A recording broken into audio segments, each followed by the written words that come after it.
Sorry about that. I'm back. We have now the fourth letter of the Russian alphabet, G, gamma. Um, this letter is a Greek letter, and so we'll put it over here in under the Greek letters. The letter. Sorry about this. We have the letter G. Here we have the fifth letter of the Russian alphabet, which is the letter D. That is the delta in Greek. It actually looks like the letter D, especially here as it's written in cursive.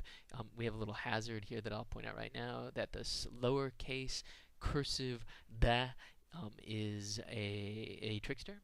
It looks like the letter G in English, and as you learn Russian and you write a lot in Russian, what you'll find is that when you're writing in English, something that's really irritating that always happens to students of Russian is that whenever they want to write the letter D in English, they write the letter G because their mind is all mixed up and their synapses are crossed. But it'll work itself out. I hardly ever do that anymore. So the fifth letter is the delta, a sign we all recognize from physics and from math, and that's a Greek letter. The next letter is the letter Y. It looks just like the letter E, and when it's part of a word, it's pronounced just like the letter E is often like in the word yes. And so I think that it's a safe letter to put in the just like English. I don't think you'll ever be confused by the letter yeah, but this next letter you will be confused by every once in a while. This is the yo. It's a new addition to the Russian alphabet. It was created, I guess, around the 18th century. It was always part of the spoken Russian, that sound yo, but they didn't have a particular letter that represented it, and so they came up with this letter, which is regrettably maybe, let me point out that it looks just like the letter yeah, but it has two little dots over the top of it, which the Russians sometimes don't even write to make things even more frustrating. So you have essentially the letter E, yeah, here, and you have an almost identical letter here that's pronounced O instead. When it's word initial, it's pronounced yo. So I don't really know where I want to put this letter. I never really am too terribly sure one way or another. But I think we'll just go ahead and put it over here in the funky Russian pile. Our first letter in the funky Russian pile. And hopefully I know where it is. There it is. The letter yo. Next, we have a consonant. This consonant is the letter zh. They have here S as in vision. No, let's just face it. Even though we don't really have this, it's basically the letter Z with the letter H. So it's analogous. It's a voiced counterpart to the consonant combination in English sh. If you use your vocal cords when you pronounce that, you make the letter zh, which is indeed the sound more or less in the middle of the word vision. Russians call this, little kids in Russia call this the zhuk, the bug. That's because the word bug, zhuk, starts with the letter zh. Moreover, it looks like a crushed bug, and that's actually the technical term in our classroom. We will always call this letter the squashed bug. There it is over here. Definitely a funky Russian. Here's a letter that we can debate, but since I'm making the video, I get to decide where it goes. This is the letter Z. Notice that it's, the 10th or 11th letter here in the Russian alphabet when it's the last letter in the Latin alphabet. This letter Z, the voiced counterpart to the letter S,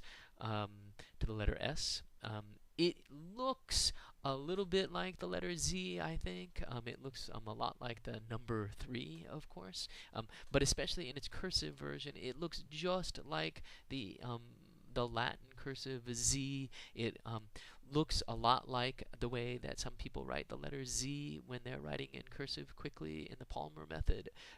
So I'm going to say that this looks just like English. I don't think that you'll ever really be terribly confused by this letter. You'll say, oh yeah, that looks enough like the Z that I won't get confused. Our next letter is a vowel. This is the letter E. It looks just like the letter U when it's written in cursive. When it's printed, it looks like the backwards N, which is what we'll call it in class when we need to spell something. We'll often refer to this letter as the backwards N. It is the ypsilon in Latin and Greek, if you know your Greek letters. It's the letter ypsilon. And we could debate all day long whether it's a Greek letter or whether it's a trickster or a funky Russian. But I think I'll just put it here in the Greek letters. Although you could say, hey, it looks like the U, so it should go in the tricksters, or hey, it's a funky Russian letter. I like the word funky too. Let's put it in the funky Russian pile. But for the time being, I think we'll just put it here in Greek letters. Our next letter right under it. So here we have two letters that look almost identical, except for this little diacritic, this little breve that's written above this letter. This letter is called I kratkaya. Linguists will often refer to it as a jot or a yot. It's the letter iota in Greek. It's really roughly analogous to the letter Y in English. If you think that Y is sometimes a consonant and sometimes a vowel, and then you look at the letter I and you look at the letter I kratkaya, you can kind of see how I and Y, which are so interchangeable, one's a vowel, one's a consonant, they kind of change value from time to time, and depending on the language that we get the word from. But in any case, this letter is a consonant. It looks just like I. Russians call it I kratkaya to differentiate it from the other I, the long I. Let's just put this in the funky Russian. It's confusing, so we'll just stick in the Russian, the funky Russians. Here we go, the letter K, as in skin. The Russians call that ka most of the time. It is in every way just like the English letter, so we'll put this over here in just like English. Moving on, we have the letter L. Some Russians pronounce that as a soft, and they say L, but most Russians will call it L. If you look at the way it's written in cursive, it looks a heck of a lot like the letter L, like somebody was too lazy to make the loop in a cursive written letter L. If you know Russian, if you know Greek, you'll recognize that as lambda, obviously related to the English letter L. Moving on to the letter M. This letter is in every way, I think, similar to the letter M in English, so we'll put this down as just like English. You will note, though, that when it's written in cursive, it's written slightly differently. You see those little peaks there? We'll pay attention to that at some other point, but when it's written in cursive, it doesn't look quite so much like an M. Here we have the letter N. Look at this letter. Let's see, focus in on this letter so that we can just consider it for just a moment here. Here's this letter N. Now, if you look at this, what you'll see is that it looks like the letter H, obviously, right? If you saw that written and you didn't know that we were writing in Russian, you would say, hey, it's the letter H, like hello. But in fact, it's the letter N, as in the English word note. Let me try to make a case that it is not as strange as you might think.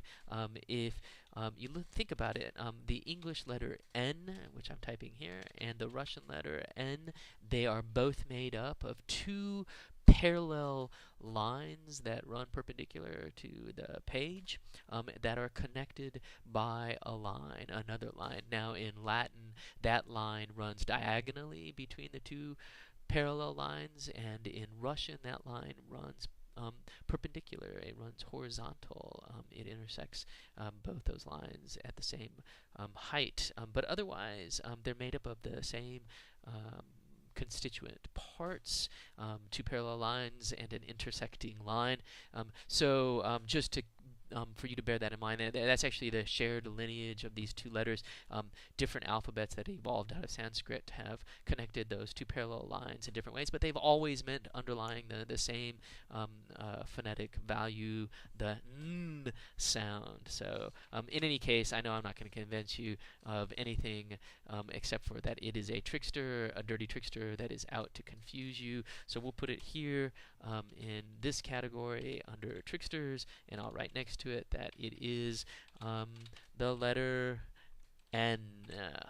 All right, now moving on, we have the letter O, just like English. No confusion there. It's a circle, and it has in almost every language that has derived from Sanskrit has represented the phonetic value O. Move up to the top here is the letter P. It's not aspirated, so it's pronounced like the P in Spanish. You don't have a little puff of air after it. P. Look at that. It's pi. It's everybody's favorite character from math class, 3.14, whatever it is. The letter P, that's definitely a Greek letter. I don't think that's going to cause a problem. The next letter is the letter R. That's rho in Greek. We could put it in the Greek pile. We could also put it in the trickster pile. My experience has been that students prefer to put it in the trickster pile. So we'll put it over here. If you saw that letter and you didn't know that we were talking about that we were writing in Russian, you would no doubt think that that's a letter P, but in fact, it's the letter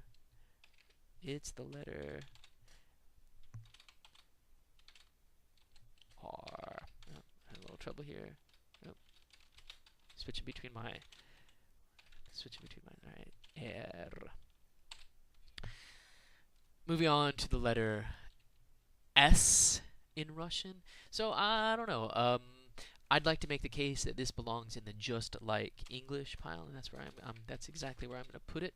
I'm going to put it in that pile because that letter is obviously like the Latin letter C, but there are plenty of times when this grapheme, when this letter C in English represents the underlying S sound. Think of the word like, oh, I don't know, like ceiling.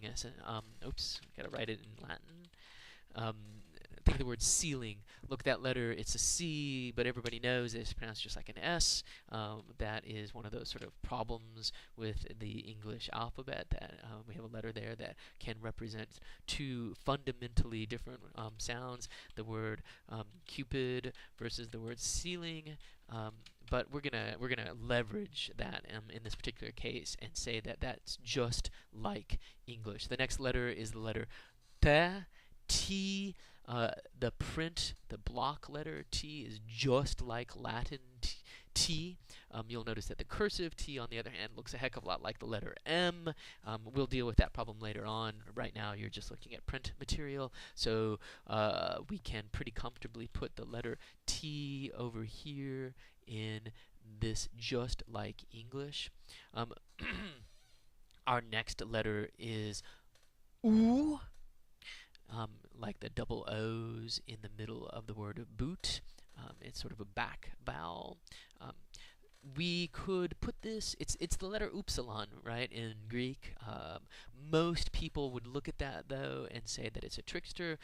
Golly, it looks just like the letter Y. I want to say Y, but in fact, it's U. So we'll put this under the trickster category. We'll write the letter U, and then we'll mark that, in fact, it's pronounced ooh, just like that. Our next letter is F.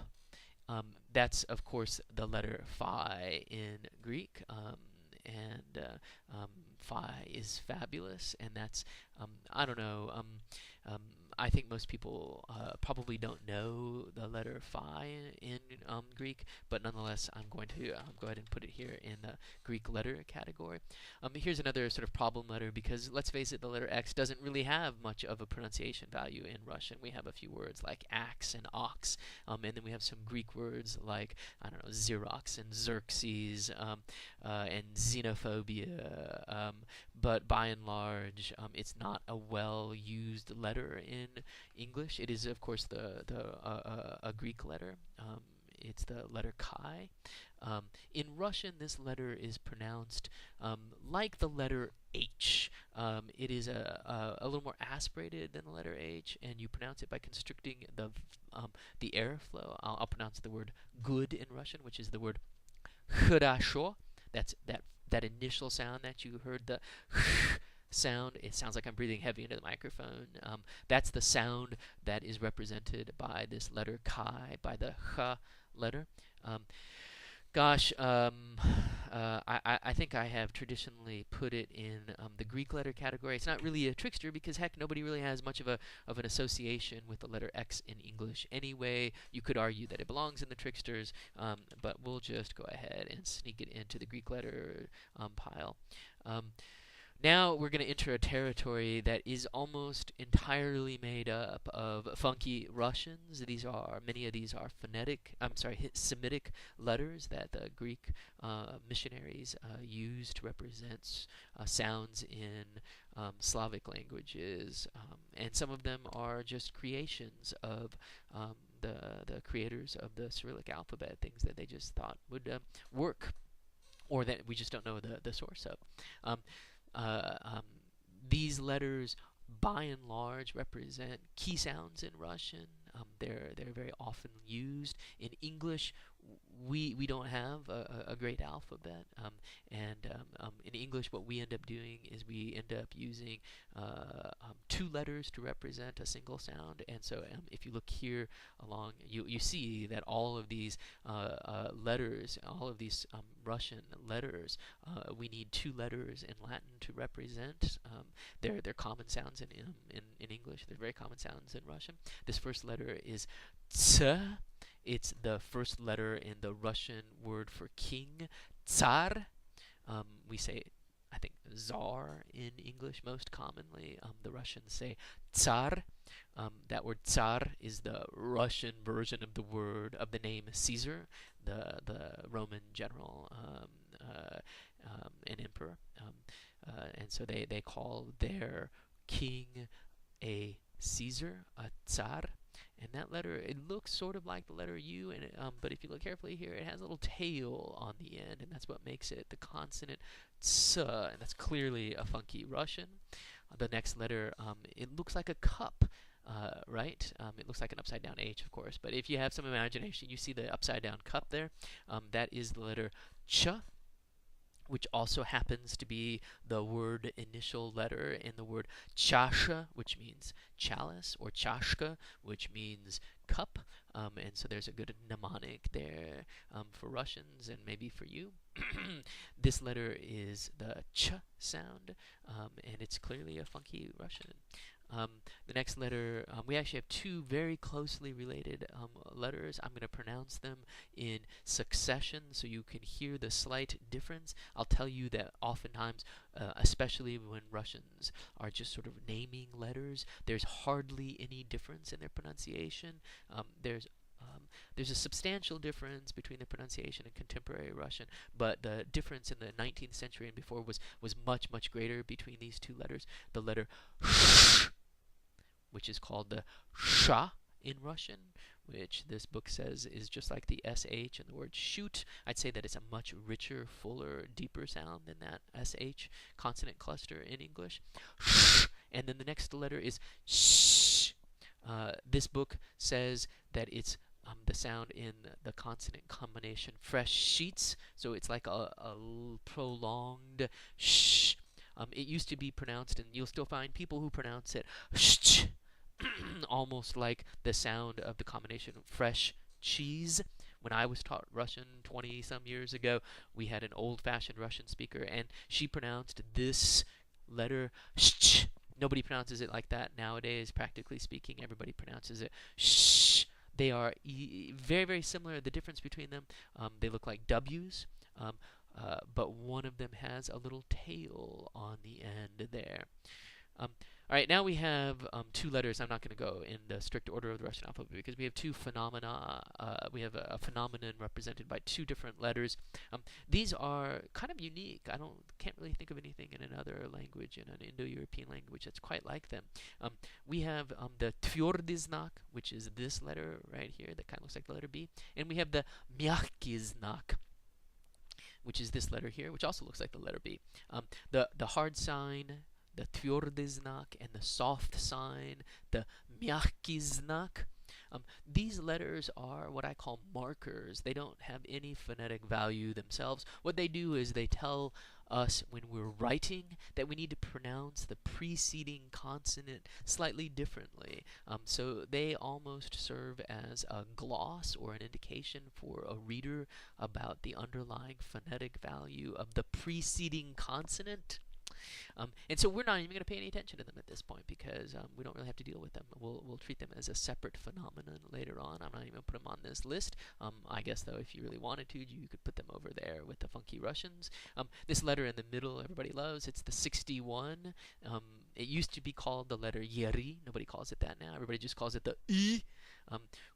I don't know if I really agree that it's like the I in bit because it's a little further back towards the center of the mouth than that somewhat frontal vowel I. It's I.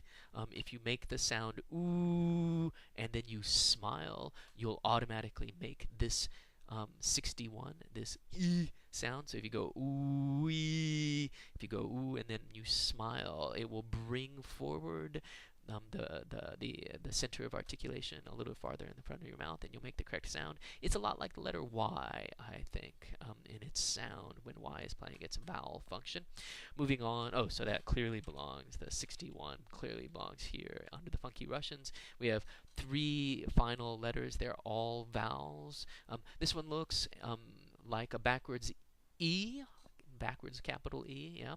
And in fact, the Russians call it ye оборотная. That means backwards E in Russian, and it's used almost exclusively in foreign words where Russian needs the sound like the sound in the word bet. It is used in some indigenous Russian words. In fact, probably the most common word in Russian, the word это, which means this is, or that is, or these are, or those are. That word это starts with the ye оборотная, the backwards E. But by and large, it's a very rare letter. You won't see it very often. This next letter, we in our class call it the Starship Enterprise. And if you look at it, you can see why we might call it the Starship Enterprise. It is an I and an O connected by a little ligature there, by a little line. It represents the sound U. So it's a lot like the oo, like the upsilon that we looked at earlier, except for its name is slightly different. It's the U. And finally, we have everybody's favorite letter, the letter everybody recognizes as, oops, I did not mean to do that, the letter Ya. Sometimes in class, we will call it the kids are us letter. It looks like an R that's backwards, and it represents the sound Ya. So we have the letter Ya right there. I think I have written them all down. We've gone through all of the letters. Let me see if I can get them all on one screen. My zoom function is not always... There we go. We have 33 letters. We have 3 categories. And now you've had a maybe not so brief overview of the Cyrillic alphabet. Thank you for your attention.